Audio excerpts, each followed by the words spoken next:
So you have this multi-prong approach. They're going to introduce all these different things that they think get at probable cause. Yes, let's do it. There's really 4 categories of evidence.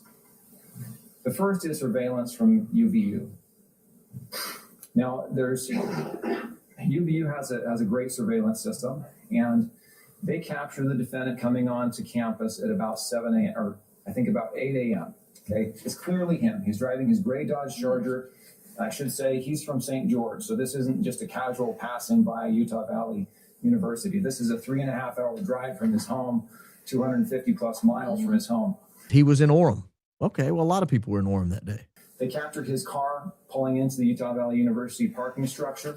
He gets out of the car. He's wearing his favorite Hurley hat, a maroon T-shirt, shorts, and Converse shoes. The same clothing he's wearing when he turns himself in the next day.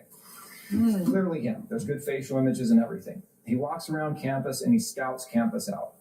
He then leaves the campus. He was seen on campus. Well, a lot of people were seen on campus that day. He's on camera. Well, a lot of people were on camera that day. UVU surveillance then captures him return later. He returns on foot right before the Charlie Kirk event. He's wearing a disguise of sorts. He's wearing a baseball cap, different baseball cap, pulled low. He's got sunglasses on, a different shirt, different pants, but the same Converse shoes. That's all seen in the surveillance. He's limping because there's a rifle down his pants. And then they said, we have a video of him walking up the stairs with a gun in his pocket. I could see no gun, but they're saying that they believe he has a gun in his pocket because of the alleged limp. Well, okay, maybe, I guess. But is that more likely than not that if you see a guy limping that he has a gun in his pocket? I mean, is that the conclusion we draw when we see, if you see someone limping down the road, do you immediately go, he must be armed? He's got a long rifle shoved down his jeans. Or do you think maybe he hurt his ankle? Maybe he's got one leg shorter than the other.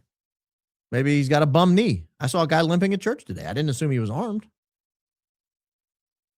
And so their contention is this multi-pronged approach is plenty to survive this sort of medium burden of probable cause. The surveillance captures this individual. Again, I don't want to overstate the evidence because the pictures of his face at this time are not as definitive as they were earlier because of the sunglasses and the hat. But it captures his face, captures his appearance, his height, his build, all consistent with how he looks earlier in the day and how he looks today in court. But he makes his way to the rooftop. Now let's go to the cameras. What do the cameras show? Well, we know from the probable cause statement, they lost him on camera for like 10 minutes, maybe 15. They see him walking on campus with a limp. Again, lots of people walk with a limp for various reasons. Maybe he twisted his ankle in a sewage grate on the way in. We don't know. We actually see him walking downhill at one point before he turns on the road where Phil Lyman's family's house is. Before he turns on that road, we see him walking down a hill, and he doesn't seem to have a limp to me. If it is, it's very modest. Doesn't look like a limp. But then we do see someone, presumably him. They're saying it's him. I don't know why they're saying it's him, but they see someone limping down that road. And then after that, all we get are stills. After that, all we have are still images. Now, they claim they have video, but we've not seen it. We see still images of someone who kind of, sort of, maybe looks like him. Sort of. I guess. I mean, they have this, they're white people. They kind of have similar structured, maybe a little. Their ears look a little different. Their chins look a little different. They certainly stand different, but people stand different ways. But they have these still images, and they claim they have the video footage of him walking into the Losey Center, but then they lose him. He goes in the Losey Center, and he disappears. They can't find him. Not on camera. Not that they've released, and they have no stills, and their probable cause statement says they lose him. Then they find him again. He reappears, and he goes up on the stairs. And then they lose him again. They lose him from the camera. He goes over off to the side, and he's no longer visible. And this is like 8 minutes at this point that he's no longer visible. And so you have these massive gaps. And what you get is the figure that they see on the Losey Center roof is a little bitty grainy figure dressed in black. It could be a short black girl. It could be a middle-sized Hispanic guy. It could be a gigantic, tall Filipino woman. We'd have no idea what that thing is on the roof. It could be anyone. No one can look at that and say, that's Tyler Robinson, 100% guaranteed. Promise it is. Swear on the Bible. Well, you'd be foolish. Might end up in hell. You can't swear on the Bible that's Tyler Robinson. And remember, they lost him. They lost him on camera. Makes his way to the sniper's perch on the rooftop, takes the shot. And then they said they see someone lay down and take a shot. I'd be interested to see how visible that is, because the camera we see, I mean, it's just teeny tiny. I mean, you might see someone move into that position, but can you see someone necessarily take a shot from that? And so again, does that rise to the level of probable cause? I don't know. If I'm the judge, I don't know. And then runs to the northeast, drops off the building and runs to the northeast of campus into a wooded area. That's all captured on video. Okay, that's the first category of evidence, is the video surveillance that shows the defendant on campus. That's a lot of taking the detail. shot. The second point is circumstantial evidence tying him to the rifle. Right, in that wooded area, police find the rifle. In the rifle is wrapped in a towel. In the rifle, they found 4 rounds, and these are 30-06 Remington rounds that one has been fired, 3 have not. Now, a lot has been made of the towel and the DNA on the towel and the DNA on the rifle. Again, I've said this 1,000 times. I imagine the defense would say something like this at trial, but why would your DNA not be on your rifle? If someone removed your rifle from your house and put it at the scene of a crime, your DNA is going to be on that rifle. Does that mean you committed a crime? Is that beyond reasonable doubt? No, of course not. Right. So that's the second category of evidence, is the circumstantial evidence tying him to the murder weapon. The third category of evidence is confessions. Oh boy. The state will present evidence that he left a handwritten note at his apartment for his lover to find. In that note, he says, "I had the opportunity to take out Charlie Cook and I took it." Right. This note was written before he left St. George and came to Orem, and was left in his apartment. His roommate finds it, roommate/lover finds it, and this initiates a text message conversation back and forth between the lover and the defendant, where the defendant says, "Yeah, I shot Charlie Kirk." And I'm summarizing. "Shot Charlie Kirk. I left the rifle behind. I had to leave the rifle behind, but I'm going to pick it up and then I'm coming home." Don't summarize, don't characterize his confession as saying he shot Charlie Kirk when he never admitted that in anywhere that I can tell. Not a single. You will never be able to produce, not one that's been released publicly to date, not one that's been released in a search warrant or in the probable cause affidavit or the statement of facts supporting the information. Nowhere can you find a statement from him that says, "I shot Charlie Kirk with a 30-06, or even "I shot Charlie Kirk" at all. That doesn't exist. You can say things like, you can see things that he inferred, he implied, "I had a chance, I took it." But think about this. Let's say he was involved in a 10-man conspiracy. There were 10 people from his little local gaming group or whatever, and they all got together and said, "We're going to take out Charlie Kirk." He said, "Great, I'll be the getaway driver." Let's just say that's it. And he thinks, if we get pulled over and I'm the getaway driver, I should leave a note for my furry roommate. And so he writes on the note, "I had a chance to take out Charlie Kirk and I took it." Meaning, I had a chance to be part of something bigger than me. I had a chance to be part of a group of people who were plotting to remove Charlie Kirk, and I was not going to pass that opportunity up. It would read the same way. And so I would argue that doesn't even reach probable cause. When you go to the fact that his parents turned him in, what does the probable cause statement say relative to them? He implied, or he inferred to them, that he was the one who did it. Well, an implication or an inference may not rise to probable cause. It might not rise to more likely than not he did it. Again, it might just mean that he was part of a group of people who did something.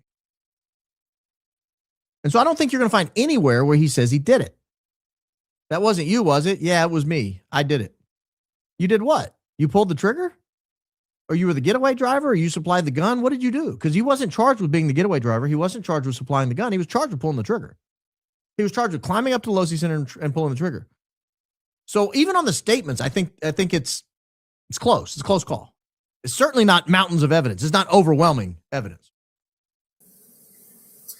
Then he also confesses to a group of friends on a messaging application. Before he turns himself in, he says, They've "Hey got guys, it was me.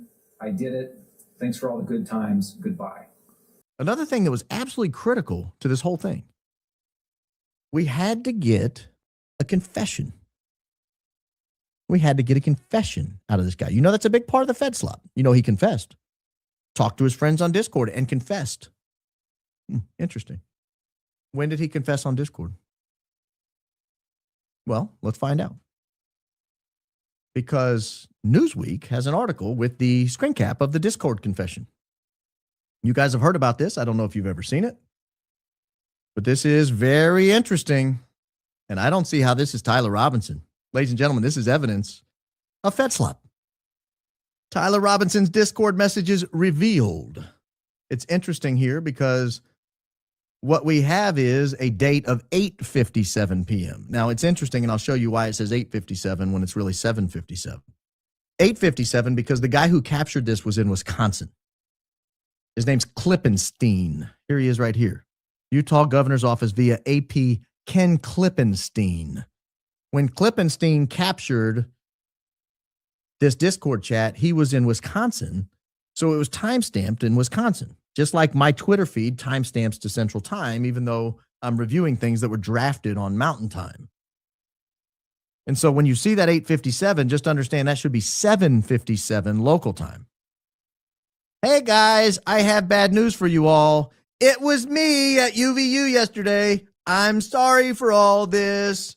I'm surrendering through a sheriff friend in a few moments. Oh, like 8:02 when Brooksby said you did? Liar, in my opinion. Thanks for all the good times and laughs. You've all been amazing. Thank you all for everything. What? Bro, you expect me to believe that this guy was Mirandized at 6:25? And then an hour and a half later, he's all happy-go-lucky, fun confessing to his friends on Discord? Huh? Impossible to believe. Absolutely stunningly impossible to believe. No human being should buy this level of Fed slop. Period. End of story. It's absolutely maddening that this is being pawned off on us.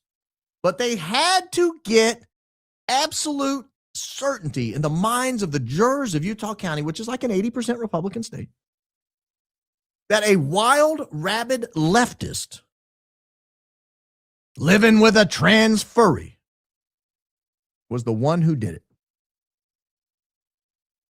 And doggone it, here's his confession. Now notice, we don't have timestamps from all the text messages they allegedly have. Haven't seen those. Notice, they don't read anything like this. He doesn't capitalize anything here. He doesn't use apostrophes when he's using contractions. I'm surrendering through a sheriff friend in a few moments. Thanks for all the good times and laughs. You've all been amazing. Thank you all for everything. Huh? Like that's what you say when you're retiring from a rec league basketball. You know, like, hey guys, I've enjoyed doing fantasy football with you guys. I'm not going to do it this year. Thanks for all the laughs. We had a good time. Thanks for everything. But you cannot convince me that at 7:57 p.m., this guy had a phone in his hand. Nope. I'm not buying it. You can't convince me at 7:57 while the Washington County Sheriff believes they have a stone cold assassin in their custody that they let him access a computer. Nope. Not buying it. Nope. That's Fed slop. That's Fed slop. That didn't happen.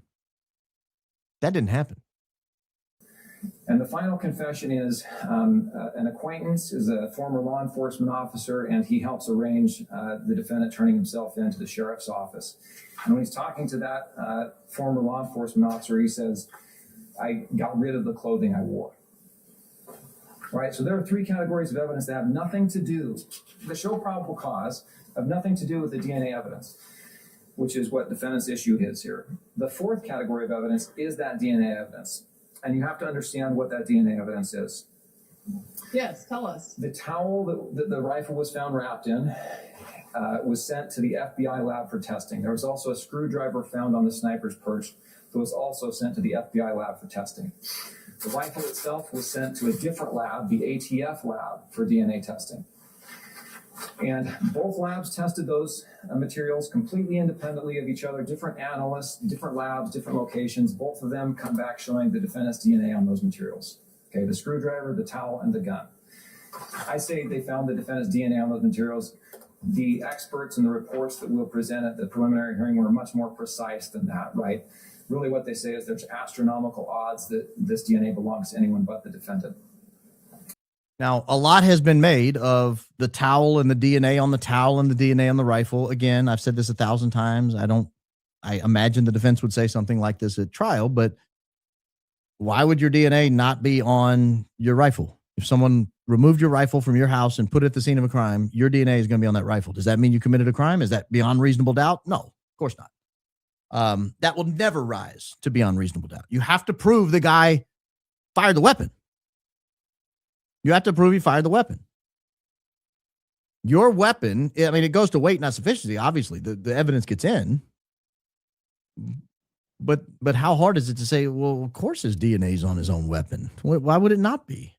I mean, he fired the weapon 6 months ago, or he fired the weapon 10 years ago, or whatever. His DNA's on it. Big deal. It's interesting to note that I think 5 or 6 other people's DNA also was on the weapon. So that's, raises the issue that someone else could have fired that weapon, but I don't think that weapon was the kill shot. The towel also. Well, his DNA was on the towel. Well, again, if someone's setting him up, you grab a towel out of my hamper, guess whose DNA's on it? Your humble host. Your humble host. It's hair DNA, under the arm. I mean, everything you dry off, my DNA's all over it. Throw it in the hamper. You grab the towel out of the hamper, my DNA is littered on that thing. That's just not very compelling evidence to me. It's just common sense. Of course his DNA's on it. Of course his DNA's on it. So I bring that up to say the gun to me is very much still in play. The type of wound does not look like a 30-06. The fact that his DNA is found on it is not very compelling. The fact that the serial number predates 1943 or 1944, and that weapon doesn't look like a pre-1943 or 44 weapon. The point is that there is substantial evidence of probable cause. They didn't choose to just include the text. They didn't choose to just tell the judge if he wanted to double check the words where to go look. They chose to put the time of day. Ladies and gentlemen, let me tell you, the defense is watching, and I'm glad they are. This was a key inclusion in this document. This inclusion in this document was a signal to shows like this. They're lying about Tyler Robinson. And I want to tell the defense, we hear you. And I want to tell the prosecution, you should be ashamed of yourselves. I want to tell the FBI and the governor, you should be ashamed of yourselves. I want to tell all the Fed slop eaters over there just mowing down on Fed slop, you should be ashamed of yourselves. You should reevaluate your position based on that timestamp alone.